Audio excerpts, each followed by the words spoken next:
नमस्कार, आप देख रहे हैं आज तक। आपके साथ मैं हूं सईद अंसारी। स्वागत है आपका दस्तक में। इमरान खान लाख दावे कर लें, लेकिन सच ये है कि पाकिस्तान अलग थलग पड़ता जा रहा है। सऊदी अरब के राजकुमार बिन सलमान ने जब 20 अरब डॉलर की थैली पाकिस्तान को थमाई थी तो वो बहुत खुश हुआ था, लेकिन 44 अरब डॉलर के निवेश और आतंकवाद से लड़ाई में साझेदारी की बात करके उन्होंने यह जता दिया है कि पाकिस्तान अब भी समझ जाए, सऊदी अरब भारत के साथ है।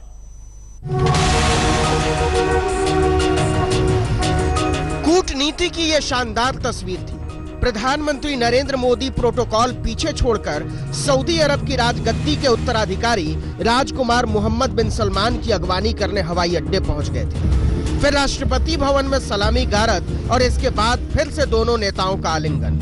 कांग्रेस ने इस पर सवाल उठा दिया।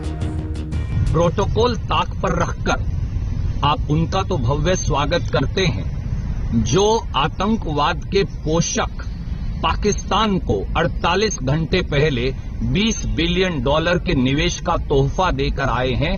मोदी जी, क्या पुलवामा के शहीदों को उनको याद करने का आपका यही तरीका है? कांग्रेस के इस सवाल का जवाब भी जल्दी ही मिल गया जब पीएम मोदी और क्राउन प्रिंस सलमान साझा बयान जारी करने आए। जहां तक एक्सट्रीमिज्म और टेररिज्म की बात है, जो हमारे कॉमन कंसर्न है, हम ये बात बताना चाहते हैं भारत को बताना चाहते हैं कि हम आपके साथ हर तरह का कोऑपरेशन करेंगे, चाहे वो इंटेलिजेंस शेयर ही हो। इस जवाब का अर्थ इसलिए भी बड़ा है कि 2 दिन पहले ही राजकुमार बिन सलमान पाकिस्तान के प्रधानमंत्री इमरान खान के मेहमान होकर आए। हवाई अड्डे से खुद गाड़ी चलाकर उन्हें अपने घर ले गए थे इमरान, और फिर सलमान ने रहमतों की झोली खोल दी थी। पाकिस्तान को 20 अरब डॉलर की आर्थिक मदद, पाकिस्तान को आतंकवाद का पीड़ित बताया और कहा कि संयुक्त राष्ट्र में आतंकियों की सूची पर राजनीति हो रही है। भारत में इसे लेकर भारी नाराजगी थी, लेकिन शायद राजकुमार सलमान को भी अंदाजा था कि जब वो दिल्ली पहुंचेंगे तो सवाल क्या होंगे।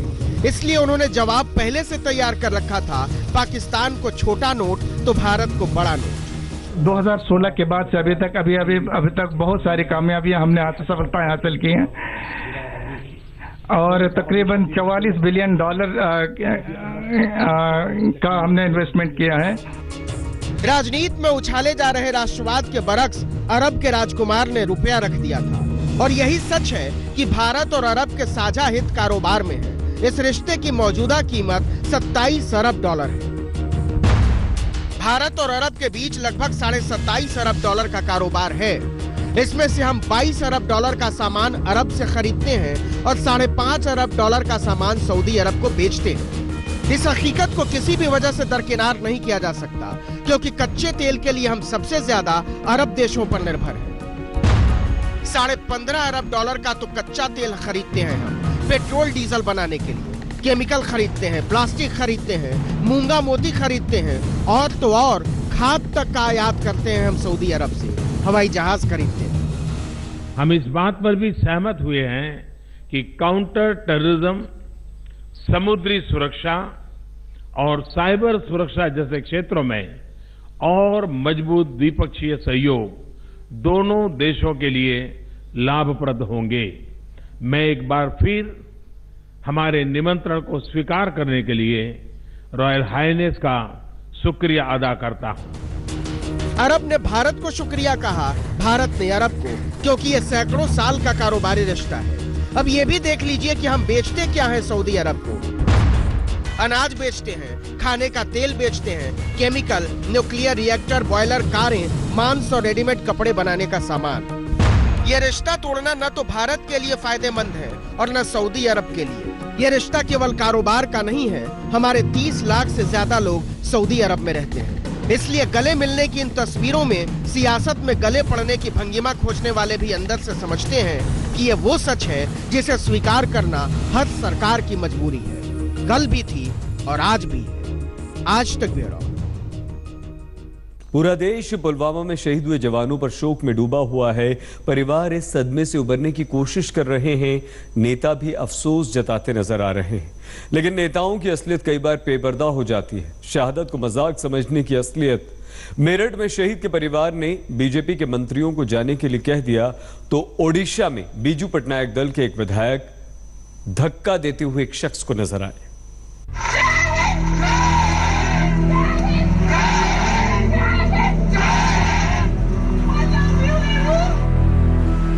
क्या समझते हैं इस देश के नेता इस आवाज का मतलब?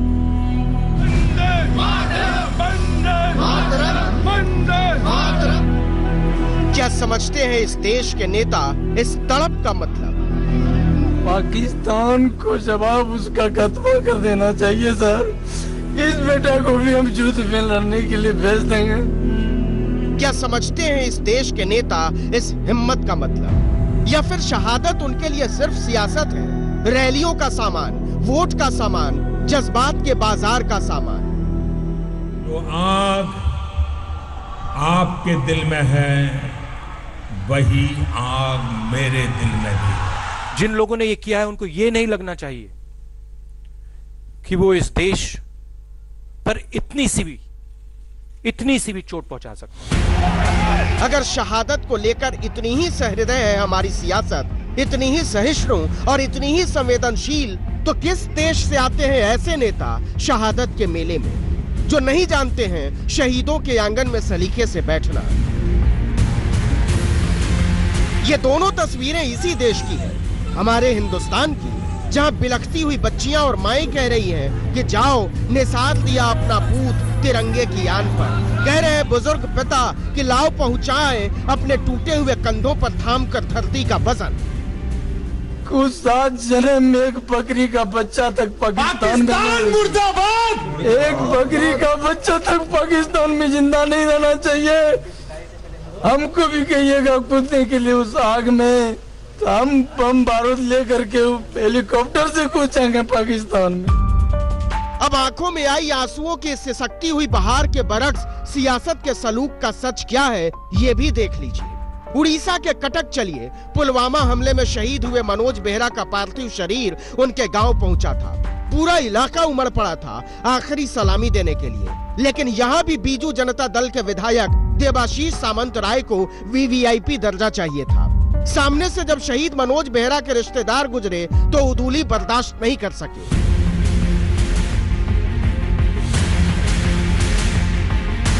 जिन शहादतों पर हिंदुस्तान अपने दिलों के जख्म सहला रहा है, उन शहादतों के लिए हमारे सियासतदानों का सलूक ये है। और ये कोई अकेले नहीं है।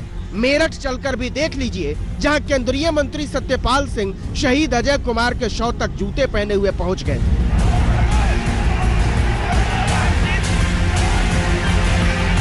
अक्सर ये सवाल उठता है कि शहादत बड़ी या सियासत। इसका जवाब आपको इस तस्वीर में मिल जाएगा। पार्टी के रंग का चमचमाता हुआ केसरिया साफा पहनकर आई थी नेताओं की टोली, जैसे मैयत में नहीं मजमे में आई हो, और आई भी तो लगी हंसी ठट्टा करने।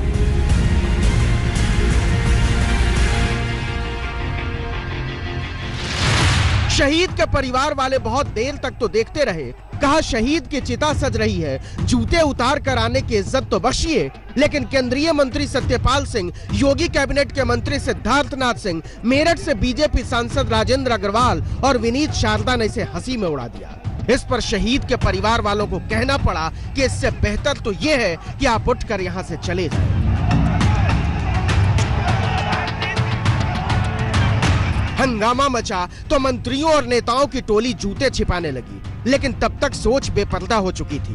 दरअसल ये वही सोच है जो शहादत को एक इवेंट से ज्यादा नहीं समझती और सरहद पर जान न्यौछावर कर देने वाले सैनिक को एक मामूली मुलाजिम। तो रोज मरेंगे आर्मी में, कोई ऐसा देश है जहाँ आर्मी का आदमी न मरता और झगड़ा हो। इसके बाद कहने को बचता क्या है? राष्ट्रवाद की राजनीति के पुरोधा जब सीमा पर सैनिकों की वीर गति को गांव के झगड़े से तौल बैठे तो क्या बचता है? जिस तरह से प्रदर्शित किया जा रहा है कि एक विधायक ने किस तरह से किया, उन्होंने उनके रिश्तेदार जो हैं उनको एक तो ये पता भी नहीं था कि उनके रिश्तेदार हैं, दूसरी बात है उनको कह रहे थे बैठने के लिए, बस इतनी सी बात है। उसको इतनी तूल दे के इसको तोड़ मरोड़ के इस तरह से पेश किया जा रहा है जो उचित नहीं है। बात छोटी नहीं है सरकार, ये सोच छोटी है जो शहादत को छोटा बना देती है, देश को छोटा बना देती है, संवेदना को छोटा बना देती है, इंसानियत को छोटा बना देती है। आज तक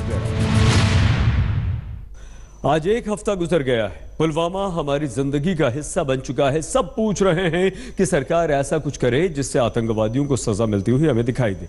ऐसे माहौल में एक विचार मेघालय के राज्यपाल तथागत रॉय का आया, कश्मीर का संपूर्ण बहिष्कार।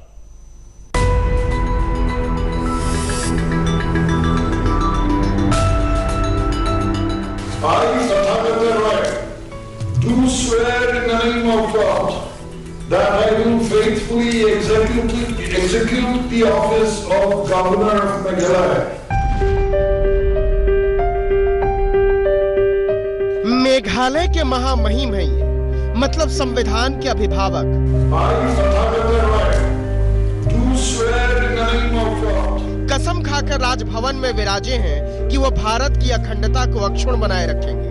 लेकिन सादर निवेदन ये है कि महामहिम पूरे कश्मीर को इस देश से अलग कर देना चाहते हैं। एक गुमनाम कर्नल की अपील के बहाने उन्होंने फरमाया है, इंडियन आर्मी से रिटायर एक कर्नल की अपील, कश्मीर न जाएं, 2 साल तक अमरनाथ की यात्रा पर भी न जाएं, कश्मीरी बाजारों या सर्दियों में कपड़े बेचने वाले कश्मीरी फेरी वालों से भी कुछ न खरीदें, हर कश्मीरी चीज का विरोध करें। मैं तो इस बात से सहमत हूं। गौर कीजिएगा, ये एक महामहिम की राय है, जिनकी नियुक्ति भारत सरकार की सलाह पर माननीय राष्ट्रपति ने भारतीय गणतंत्र की संवैधानिक सुरक्षा के लिए की है। लेकिन ना, महामहिम तथागत रॉय का फैसला है कि 2 साल तक कश्मीर नहीं जाएंगे, अमरनाथ की यात्रा पर नहीं जाएंगे, कश्मीरी सेब नहीं खाएंगे, कश्मीरी शॉल स्वेटर नहीं पहनेंगे, हर कश्मीरी चीज का विरोध करेंगे। सादर निवेदन ये भी है कि ये वही महामहिम हैं जिन्हें सुप्रीम कोर्ट की पटाखों पर पाबंदी के बावजूद प्रदूषण से प्यार है। मतलब चाइनीज फुलझड़ी छोड़ लेंगे, अमेरिकी सेब खा लेंगे, कोरिया का कंबल ओढ़ लेंगे, लेकिन कश्मीर का सेब नहीं खाएंगे, हलवे में कश्मीरी केसर नहीं डालेंगे, डल झील घूमने नहीं जाएंगे। बताइए ना महामहिम, कश्मीर तो ये है, इस कश्मीर से इतनी चिढ़ क्यों है? सैनिक लगातार इसलिए शहादतें दे रहे हैं कि कश्मीर हमारा हिस्सा है, हम कश्मीर को छोड़ेंगे नहीं। और मेघालय के महामहिम कह रहे हैं कि कश्मीर को छोड़ दो, वहां मत जाओ, उसका कुछ नहीं खरीदो। क्या उन्होंने कभी सोचा है कि 1.25 करोड़ सैलानी हर साल जम्मू कश्मीर घूमने जाते हैं? 1 लाख से ज्यादा लोगों को रोजगार मिला हुआ है, 270 करोड़ से ज्यादा का कारोबार है पर्यटन का। पर्यटन का कश्मीर की जीडीपी में 8% से ज्यादा का योगदान है। इसमें केसर और सेब के किसान शामिल नहीं हैं, लकड़ी के दस्तकार शामिल नहीं हैं, ऊन और पश्मीने के कारीगर शामिल नहीं हैं। पूरा देश दुख में डूबा हुआ है पुलवामा की घटना से। लेकिन आप ही बताइए महामहिम, कश्मीर और कश्मीरियत से नफरत से बड़ा अपमान उन शहीदों का क्या होगा? आज तक ब्यूरो। शहादत के बाद साहित्य की एक बड़ी खबर। आज आजाद भारत में हिंदी साहित्य के सबसे बड़े सितारे नामवर सिंह पंचतत्व में विलीन हो गए। आलोचना को एक अलग विधा के तौर पर स्थापित करने वाले नामवर सिंह की अंत्येष्टि में साहित्य प्रेमियों का जमावड़ा रहा। एक चिता नहीं जल रही है, हिंदी साहित्य का एक युग जल रहा है, एक समूची परंपरा जल रही है, 93 बरस की एक यात्रा जल रही है, विचारों के पक्ष में खड़े वैभव का एक शिखर जल रहा है। हिंदी साहित्य का सबसे बड़ा नामवर चला गया है, हमेशा हमेशा के लिए। क्षति पूर्णीय होती है, कुछ अपूर्णीय होती है, तो ये इतनी अपूर्णीय क्षति है कि हम दूसरा नामवर ला नहीं सकते। कुछ किताबें नहीं है, ये साहित्य को बदल देने वाली धाराएं हैं। वो शिल्प हैं कि विचारों के खिलाफ हवाओं में कैसे गढ़ते हैं समय को मोड़ देने वाले दस्तावेज। साहसों के प्रतिमान हैं कि मंडन की मंडियों में कैसे रोपे जाते हैं खंडन के बीज। उन्होंने जिंदगी बिताई नहीं है, जिंदगी जी। और मैं समझता हूँ एक उम्र के बाद कोई व्यक्ति जाता है तो मृत्यु नहीं होती, मुक्ति होती। चंदौली में पैदा हुए नामवर सिंह ने जो जीवन जिया और साहित्य को जो दिया, उनके जाने के बाद उस पर सियासत से लेकर साहित्य तक का संसार सन्न है। प्रधानमंत्री नरेंद्र मोदी से लेकर राहुल गांधी और राजनाथ सिंह तक ने उन्हें श्रद्धांजलि दी है। साहित्य के संसार में जिस किसी की जुबान पर जब भी आलोचना नाम का शब्द आएगा, नामवर सामने खड़े मिलेंगे। नामवर कहीं नहीं जाते, कभी नहीं जाते। दस्तक में आज के लिए बस इतना ही। अपना बहुत ख्याल रखिएगा। देखते रहिए आज तक। लेटेस्ट खबरों के लिए यूं ही देखते रहिए आज तक, और इस वीडियो के पसंद आने पर लाइक, शेयर एंड सब्सक्राइब करना ना भूलें।